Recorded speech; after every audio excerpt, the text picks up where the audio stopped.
Hola, bienvenido a la lectura dirigida de El cólera. Felicitarte porque sigues haciendo lo posible por seguir aprendiendo. Continúa de esa forma. Primero, entonces, para comenzar, la definición de cólera y su agente causal. El cólera es una infección diarreica aguda causada por la ingestión de alimentos o aguas contaminados con el bacilo Vibrio cholerae. Entonces, estamos hablando de una infección de tipo bacteriano por bacterias del género Vibrio de especie Cholerae. Es un pequeño bacilo. ¿A qué se refiere que es un pequeño bacilo? Bueno, que es parecido a estas imágenes que ustedes están observando ahorita en su pantalla. O sea, estamos hablando que tiene esta apariencia como de, de pequeño bastoncito, de pequeño churrito, un tanto curvo. Y es pequeño en comparación pues a otras bacterias, tiene un tamaño pequeño. Entonces, y bueno, tiene un flagelo polar que le va a permitir obviamente su movilidad. Para eso son los flagelos. Esta bacteria secreta una toxina que causa un aumento en la cantidad de agua, que esto va a ser parte de su fisiopatología, o sea, parte de la problemática que va a estar causando es esta gran cantidad de deposiciones acuosas que va a estar presentando el paciente y que obviamente va a comprometer su hemodinámica en el sentido de un incremento de la pérdida del agua con evidentemente una deshidratación exagerada, que a su vez también liberan células que recubren los intestinos. Es decir, esta diarrea va a ser rica en enterocitos, las células que recubren las paredes intestinales. Entonces, eso implica como si fuera una especie de circuito, una mayor pérdida de agua y menos capacidad de procesamiento o digestión de los alimentos, que aumentan más los casos de diarrea por no poder digerir. Es una infección del intestino delgado, ¿ok? Por eso es una EDA, una enfermedad diarreica aguda, que ocasiona una gran cantidad de diarrea acuosa, y la característica de esta diarrea, a diferencia de las otras diarreas, es que es acuosa, muy acuosa, y como cuando hemos lavado el arroz y esa agua blanca o blancuzca que se produce, igual va a ser la diarrea que va a estar emitiendo un paciente infectado por Vibrio cholerae. Entonces esto se debe a la presencia de proteínas como la fibrina, que está presente en estas deposiciones, que es parte del proceso inflamatorio que se está llevando a nivel de los intestinos por el daño de la toxina del Vibrio cholerae. ¿Cómo se contagia? Bueno, pues es de transmisión fecal-oral, de manera directa o indirecta, en el sentido de tener contacto con fomites contaminados con la bacteria o la ingestión de alimentos o agua contaminados con pacientes infectados, que pueden ser asintomáticos, pero la mayor parte del tiempo las personas van a ser sintomáticas. Entonces, obviamente, está dentro del contexto de saneamiento ambiental porque a lo largo de la historia esta enfermedad causó problemáticas pues por estas deficiencias, por ser de transmisión fecal-oral. A medida se mejoran las condiciones de saneamiento ambiental, entonces quiere decir que menos probabilidades de que esta bacteria sobreviva en nuestro alrededor, y de esa forma no padecerla.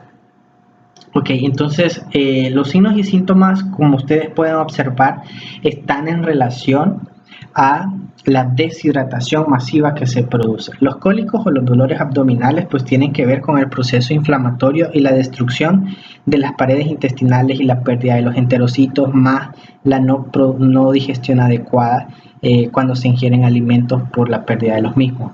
Entonces las membranas mucosas, la piel, van a estar secas, o sea, la lengua, los ojos, la conjuntiva, va a estar seco, no va a haber lágrimas, la fontanela va a estar hundida, en el caso de los niños menores de 1 año que tienen abierta el espacio parietal. Vamos a tener, aparte de la diarrea, para complicar más el caso de la deshidratación, vómitos. Entonces eso incrementa más la pérdida de líquidos del cuerpo, por ende no se tiene que producir orina para tratar de, no perder más agua. A eso se refiere la diuresis baja. Las heces tienen un olor fétido, es decir, tienen un olor a pescado. En el caso de los niños, si lloran no se emiten lágrimas, igual en los adultos, ¿verdad? Pero es más común que los niños lloren, no se producirían lágrimas. Obviamente, parte de las características de la deshidratación es la somnolencia, el cansancio o sinónimo de letargo también.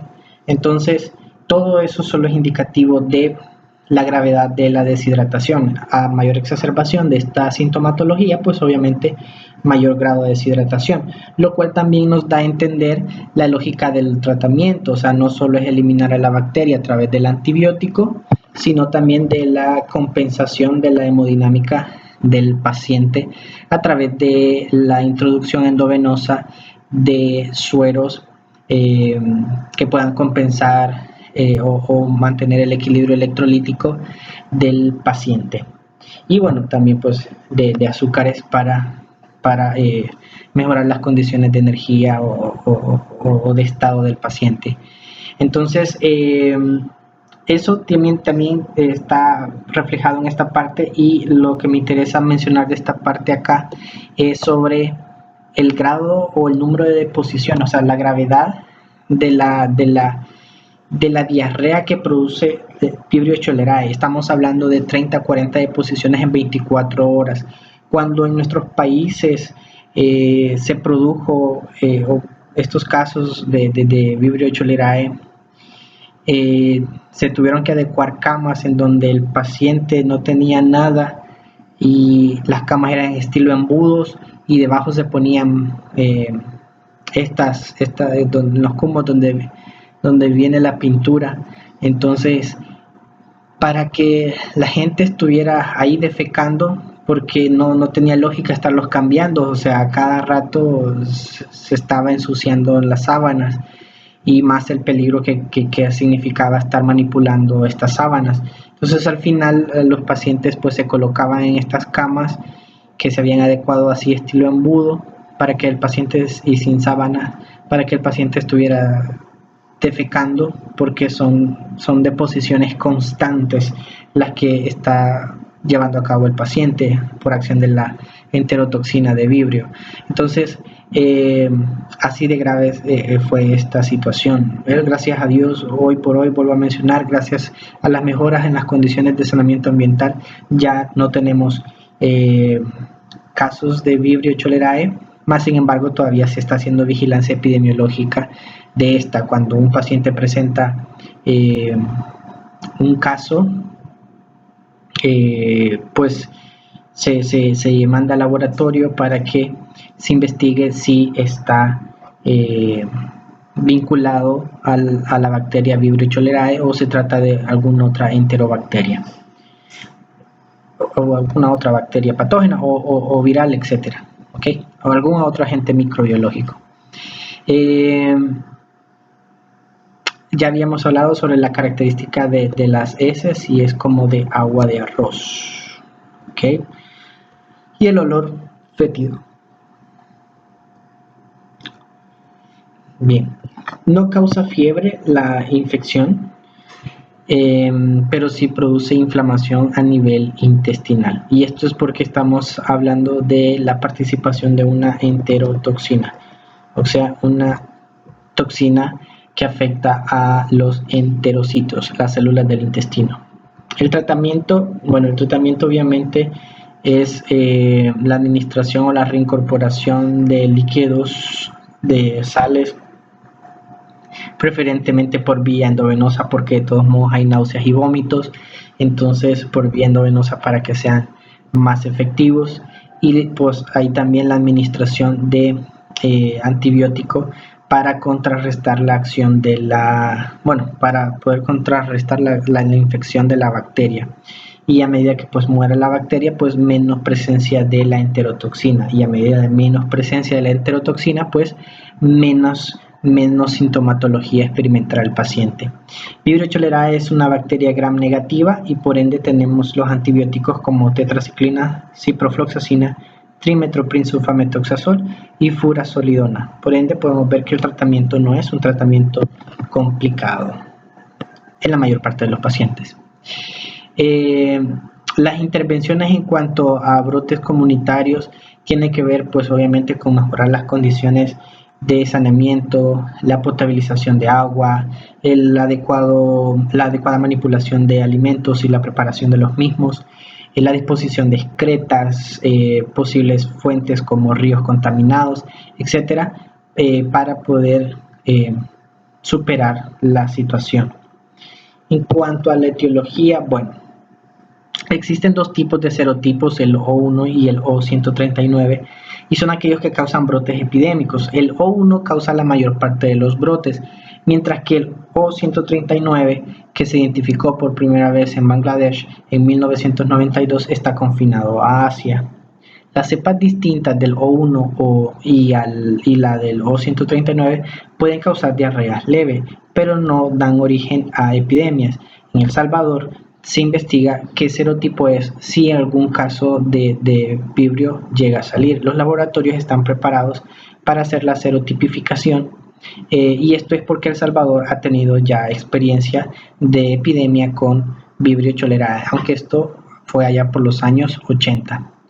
Los principales reservorios de vibrio cholerae son los seres humanos y las fuentes de agua salubre y los estuarios.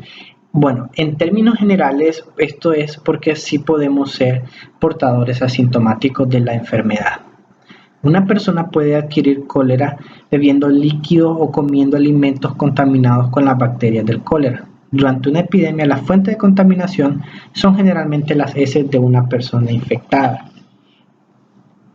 Es poco común la transmisión del cólera directamente de una persona a otra, pero no es que sea inexistente. Esto tiene que ver pues con el lavado de manos en cuanto a tener contacto con elementos que procedan del paciente infectado. Entonces esto es en relación a básicamente a los cuidadores o personal de salud que tienen contacto con el paciente. Entonces, estamos hablando de la transmisión indirecta por fomites. Por lo tanto, el contacto casual con una persona infectada no constituye un riesgo para contraer la enfermedad. Bueno, aquí entonces entran ciertos elementos que los vamos a aprovechar porque son conceptos de epidemiología. Un caso se refiere a la presencia de signos y síntomas de una enfermedad. Un caso sospechoso se refiere a una persona que presente precisamente esos signos y síntomas para dicha enfermedad. Entonces, y un caso confirmado, dentro de esto también entra, aquí no aparece, pero también entra otro concepto, el caso probable. El caso probable es aquella persona que presenta los signos y síntomas y que ha estado en contacto con una persona cuyo diagnóstico ha sido positivo para esa enfermedad. Y un caso confirmado es aquel en donde el paciente presenta los signos y síntomas de la enfermedad y existe una prueba de laboratorio científica que constata que esa persona tiene el agente etiológico en cuestión. Entonces eso es caso sospechoso, caso probable y caso confirmado. Son 4 conceptos de epidemiología.